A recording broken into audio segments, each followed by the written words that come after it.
Hello everyone, welcome back to the Candy classes. Now we will discuss about a second part of the dielectric.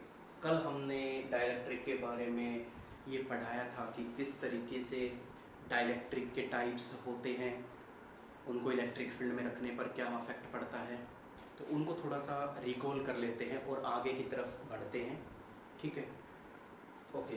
तो आज इसको dielectric को मैं ख़त्म करवाने जा रहा हूँ इस लेक्चर में। इसका सेकंड पार्ट हम करेंगे, काफ़ी कुछ इसमें बचा हुआ है तो देखते हैं। मैंने आपको ये बताया था बच्चों कि जब एक पॉजिटिव चार्ज्ड, यहाँ पे एक पैरेलल प्लेट मैं ले लेता हूँ और उसके बीच में जब मैं डाइलेक्ट्रिक डालता हूँ,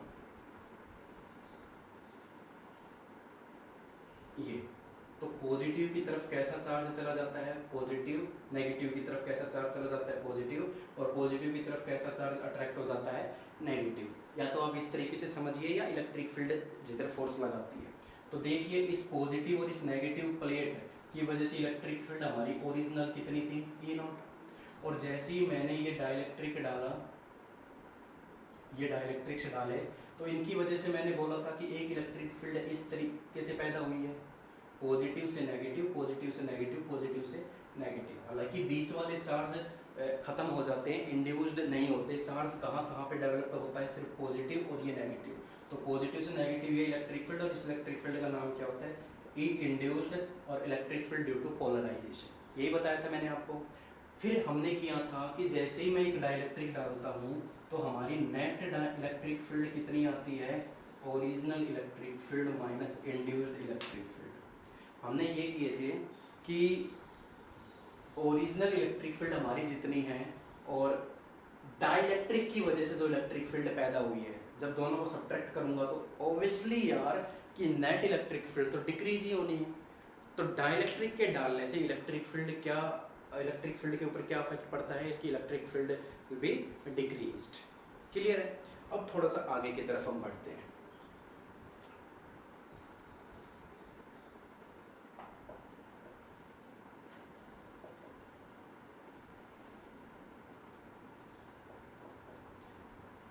बहुत ही सिंपल कंसेप्ट करवा रहा हूँ कि जितनी ज़्यादा हम यहाँ पे चार्ज प्रोवाइड करवाएंगे, ध्यान से सुनना, जितने ज़्यादा उतनी ही ज़्यादा इलेक्ट्रिक फील्ड प्रोवाइड होगी।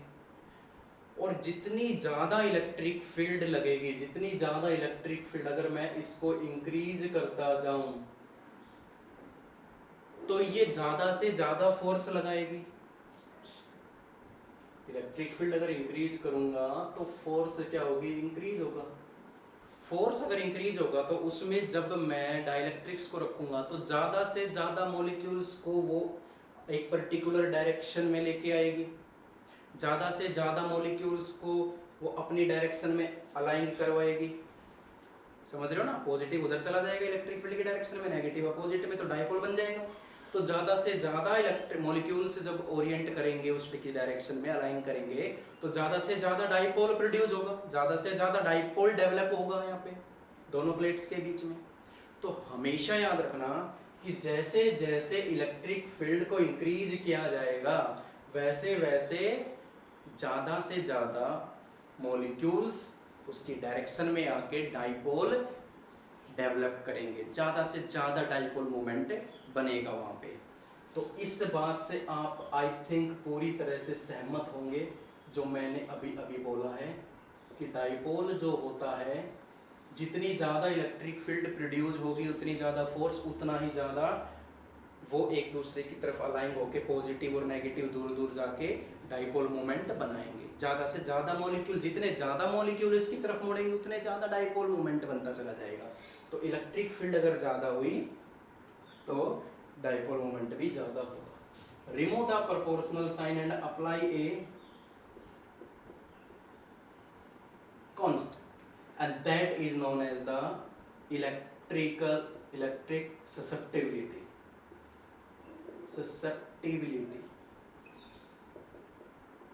सो सिंपल। ठीक है, पहली बार सुन रहे हो, अब देखिए जरा। If E is equal to 1 अगर मैं इलेक्ट्रिक फील्ड को 1 वोल्ट पर मीटर कर देता हूँ, सॉरी न्यूटन पर, क्योंकि इलेक्ट्रिक फील्ड जो हमने पढ़ा था कि इलेक्ट्रिक फील्ड क्या करती है, फोर्स लगाती है चार्ज के ऊपर, तो यहाँ से इसकी यूनिट क्या बन के आती है इलेक्ट्रिक फील्ड की, न्यूटन पर कूलम। अब देखिए जरा, जब इलेक्ट्रिक फील्ड को मैंने यूनिट मान लिया है तो P किसके बराबर आ जाएगा, ससेप्टिबिलिटी के बराबर। तो अगर आपसे पूछा जाए कि define electric susceptibility, electrical susceptibility को डिफाइन करो, तो इलेक्ट्रिकल मैं यहाँ पे लिख देता हूँ कि electrical susceptibility is measured by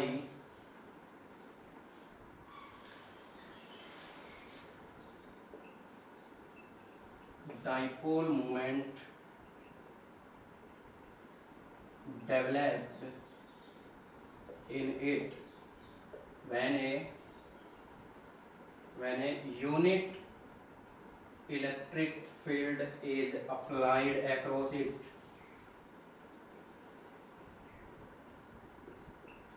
देखिए इलेक्ट्रिकल ससेप्टिबिलिटी कैसे मेजर की जाएगी कि कितना डाइपोल मोमेंट डेवलप हो रहा है 1 न्यूटन पर कूलम इलेक्ट्रिक फील्ड अप्लाई करने पे। अगर मैं 1 न्यूटन पर कूलम इलेक्ट्रिक फील्ड अप्लाई करूं इन दोनों प्लेट्स के अक्रॉस, तो कितना डाइपोल मोमेंट बनता है। बोला ना कि इलेक्ट्रिक फील्ड लगाते ही फोर्स लगेगा, फोर्स क्या करेगा, उनकी एक पर्टिकुलर डायरेक्शन में लेके आएगा, डाइपोल मोमेंट बनेगा। ठीक है, तो इलेक्ट्रिक फील्ड अगर मैं 1 न्यूटन पर कूलम इलेक्ट्रिक फील्ड अप्लाई करूं तो कितना डाइपोल मोमेंट उसके अंदर डेवलप होगा, that is the electrical susceptibility. Clear है?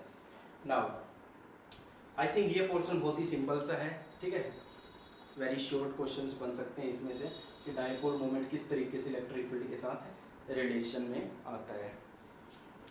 नेक्स्ट आता है हमारा डाइलेक्ट्रिक कांस्टेंट, तो उसको समझिए।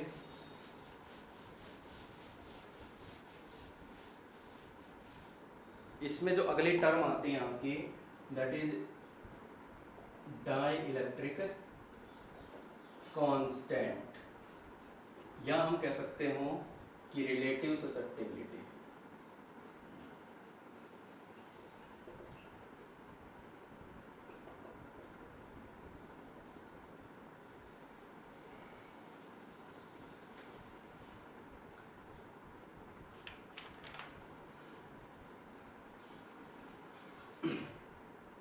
किस तरीके से देखेंगे कि डाइलेक्ट्रिक कांस्टेंट ज़्यादा कुछ नहीं होता, ये रेशियो होती है कि ratio of original electric field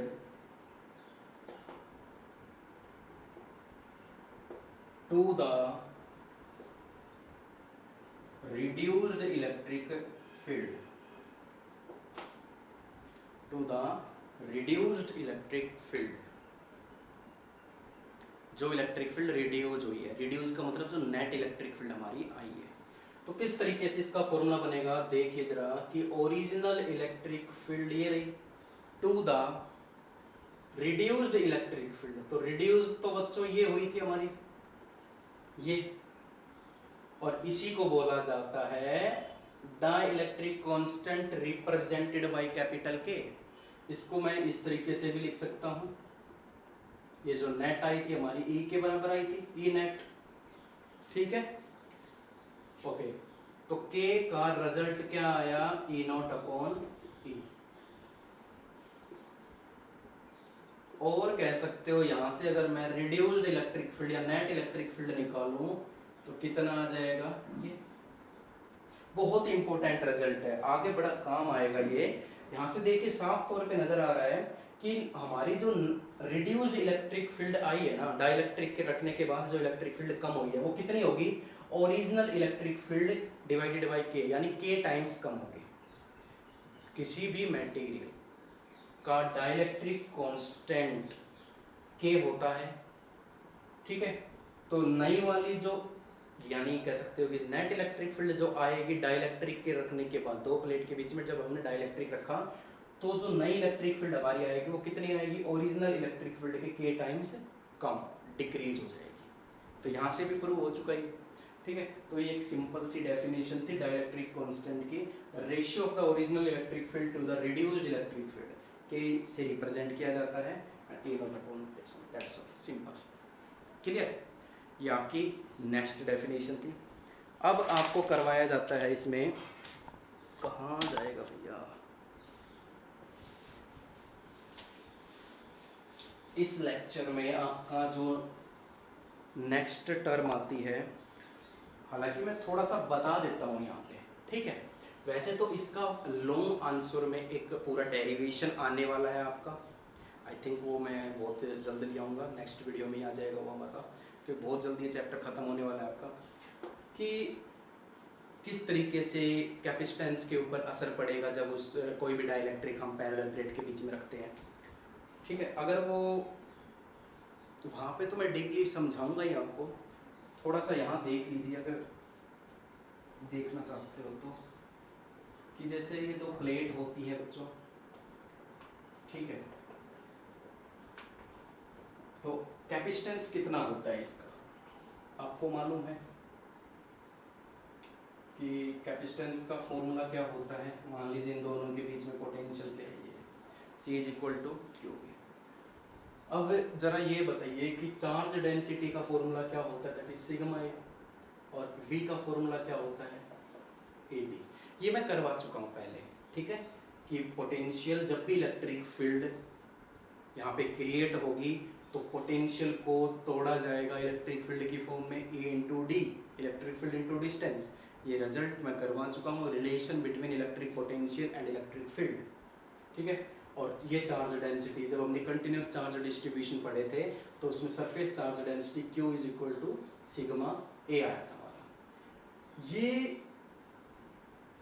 ये है आपका जैसे फर्स्ट इक्वेशन है।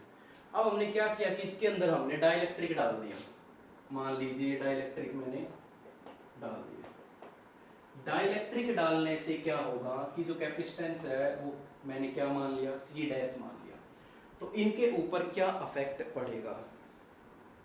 देखिए बच्चों अभी अभी हमने डाइलेक्ट्रिक कांस्टेंट पढ़ा है जिसमें ये वैल्यू आई थी, सॉरी डाइलेक्ट्रिक कांस्टेंट से मैंने रिजल्ट निकाला था, वो हम यहाँ पे अप्लाई करेंगे। लेकिन अप्लाई तभी करेंगे ये रिजल्ट जब डाइलेक्ट्रिक हमने रखा होगा। जब भी हम डाइलेक्ट्रिक डालेंगे तो सिग्मा ए अपॉन ई की टर्म किस में आ जाएगी, ई नॉट अपॉन के, यानी इलेक्ट्रिक फील्ड कितनी कम हो जाएगी, के टाइम्स, के ऊपर चला जाएगा इंटू डी। तो ये क्या बन जाएगा, ध्यान से देखिए, सिग्मा ए इंटू के upon electric field between two parallel plate, कितनी कर चुके हैं आप, electric field between two parallel plate कितनी होती है। तो ये आपका कुछ इस तरीके से आता है कि पैरेलल प्लेट की इलेक्ट्रिक फील्ड का फॉर्मूला हम पिछले प्रीवियस लेक्चर्स में रिकॉल करके देखना बच्चों। मैंने ये रिजल्ट निकाला था कि दो प्लेट के बीच में इलेक्ट्रिक फील्ड ये होती है। आप इस इलेक्ट्रिक फील्ड की जगह रखिए सिग्मा अपॉन एफ साइलन नॉट ऊपर चला जाएगा और इंटू डी चल रहा है, सिग्मा से सिग्मा कैंसिल। अब ये देखिए F साइलन not a by D, ये टर्म देखिए F साइलन not a by D, that is the capacitance of a parallel plate capacitance into के। बहुत ही इंटरेस्टिंग रिजल्ट, बहुत हर जगह काम आने वाला है ये रिजल्ट न्यूमेरिकल्स में, और डेरिवेशन आगे जो जितने भी हम करेंगे उसमें बहुत ही यूज होगा ये, कि अगर मैंने डाइलेक्ट्रिक डाला तो कैपेसिटेंस के ऊपर क्या असर पड़ा। कैपेसिटेंस नया वाला कितना हो जाएगा, पुराना वाला कैपेसिटेंस के टाइम्स इंक्रीज हो जाएगा, यानी डाइलेक्ट्रिक डालने से उसकी कैपेसिटी बढ़ जाएगी, उसका कैपेसिटेंस इंक्रीज हो जाएगा कितना, के टाइम्स। तो अभी अभी जो आज के वीडियोस में हमने देखा कि बच्चों जो इलेक्ट्रिक फील्ड होती है ना वो तो के टाइम्स कम हो जाती है, लेकिन जो कैपेसिटेंस होता है ना वो के टाइम्स बढ़ जाता है। तो डाइलेक्ट्रिक्स के ये बड़े इंपॉर्टेंट अफेक्ट्स हैं जो कि वो कैपेसिटेंस के ऊपर डालता है और इलेक्ट्रिक फील्ड के ऊपर डालता है। अगर ये बहुत ही शॉर्ट में है, इसका पूरा डेरिवेशन आने वाला है आपका आगे, तो मैं उसमें ये पूरा डिटेल में करवाऊंगा, उसमें भी ये रिजल्ट आता है। तो लॉन्ग आंसर में आता है, लॉन्ग आंसर के व्यू से देखेंगे तो ये बहुत ही छोटा है, मैं आपको डिटेल में और करवाऊंगा। तो यहाँ पे तो जस्ट मैंने यही बताया है कि डाइलेक्ट्रिक के डालने से कैपेसिटेंस पर क्या असर पड़ेगा, ठीक है।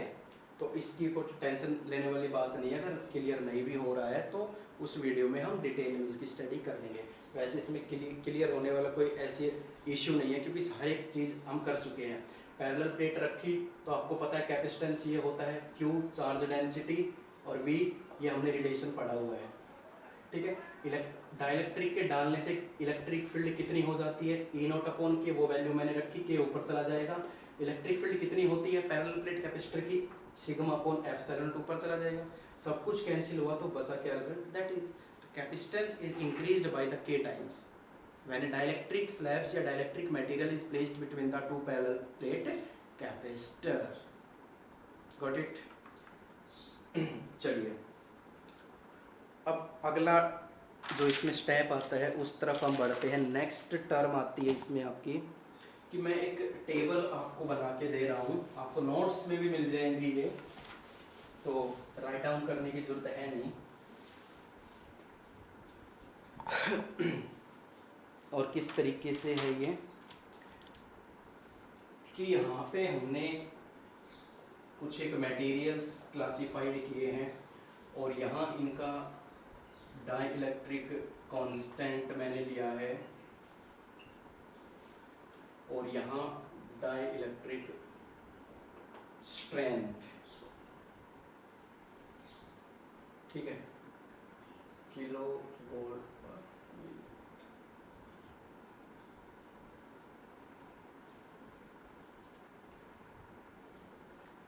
ठीक है। तो यहाँ पे मैं कुछ एक ले रहा हूँ, जैसे वैक्यूम हो गया, पहले नंबर पे इन्होंने वैक्यूम ले रखा है के अंदर, दूसरा ग्लास है, माइका है, रबड़ है, तो बहुत सारी चीज़ें हैं। ये टेबल आपको मिल जाएंगे, इसको याद करने की ज़रूरत भी नहीं है आपको, जस्ट मैं आपको यहाँ से दो डेफिनेशन समझाने की कोशिश करूँगा, आई होप आपको क्लियर हो जाएगा। डाइलेक्ट्रिक कांस्टेंट की कुछ एक वैल्यूज़ ही यहाँ पे है।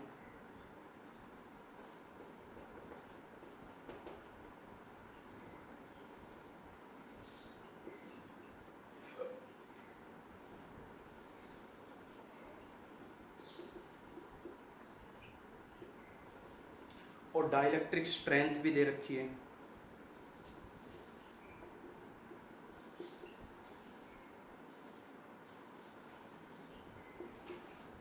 और भी कुछ एक मटेरियल्स होंगे यहाँ पे।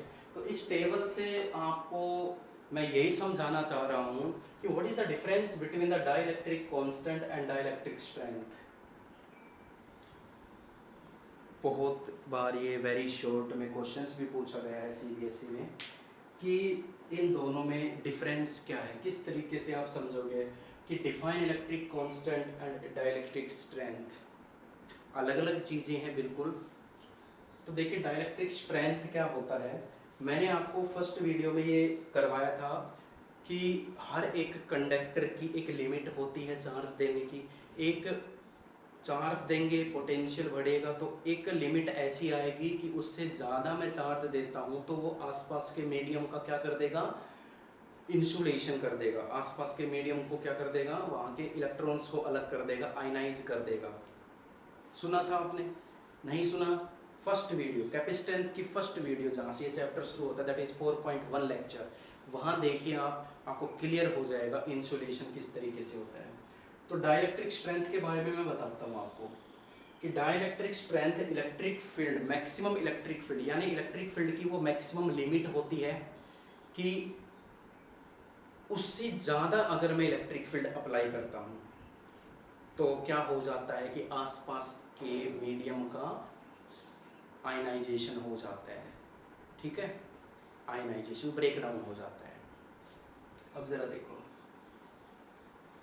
एग्जाम्पल के तौर पे अगर मैंने 12 लिया, या 12 ये लिया, रबड़ का कोई सा ले लो, कोई भी एग्जांपल ले सकते हैं, जैसे 12 है, अगर मैं ये देखो ये यूनिट भी दे रखी है, अगर मैं 12 किलो वोल्ट पोटेंशियल अप्लाई करता हूँ 1 mm डिस्टेंस पर, 1 mm डिस्टेंस पर अगर मैं 12 किलो वोल्ट पोटेंशियल अप्लाई करता हूँ, तो अगर मैं इससे ऊपर की तरफ जाऊंगा ना, अगर मैंने 12.1 भी ले लिया, 12.1 या 12.01 भी अगर इलेक्ट्रिक फील्ड इंक्रीज कर दी ना, अगर एक स्टेप भी आगे बढ़ा दिया ना, तो क्या होगा, रबड़ क्या करेगा, रबड़ आसपास के मटेरियल का, मीडियम का क्या कर देगा, यानी ये कह सकते हो कि रबड़ का क्या हो जाएगा, आयनाइजेशन हो जाएगा और रबड़ एक कंडक्टर की तरह से बिहेव करने लगेगा। माइका का भी ऐसा ही है, माइका को भी अगर मैं 12 से ज़्यादा दूंगा, ग्लास में अगर मैं 14 किलो वोल्ट पर mm पोटेंशियल अप्लाई कर देता हूँ, तो ये इसकी maximum electric potential, electric field की एक यूनिट है, एक लिमिट है। इससे ज़्यादा अगर मैं वैल्यू अप्लाई करता हूँ तो वो मटेरियल क्या बन जाएगा, कंडक्टर फॉर्म में काम करेगा, कंडक्टर की तरह से वो काम करने लगेगा। ठीक है, क्लियर हो रहा है। स्ट्रेंथ वाटर की तो कुछ होती नहीं है, वाटर तो एक कंडक्टर की तरह से ऑलरेडी बिहेव करता है, समझ में आया। इसी तरीके से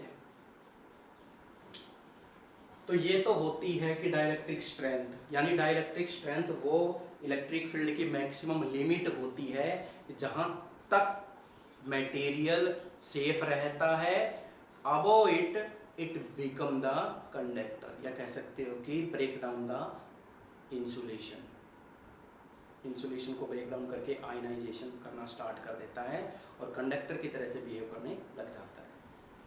डाइलेक्ट्रिक कांस्टेंट अभी अभी पढ़ाया था, कुछ भी नहीं होता, just a ratio of the original electric field to the reduced electric field या नेट इलेक्ट्रिक फील्ड। ठीक है, जैसे हमने रिजल्ट किए थे ना, 2 रिजल्ट आए थे हमारे, एक तो आया था हमारा कि इलेक्ट्रिक फील्ड क्या होती है, ओरिजिनल इलेक्ट्रिक फील्ड के k टाइम्स कम, और जो कैपेसिटेंस होता है वो भी क्या होता है, k टाइम्स ज़्यादा। तो यहाँ से अगर मैं k की वैल्यू निकालना चाहूँ तो C'/C, ये भी एक डाइलेक्ट्रिक कांस्टेंट होता है।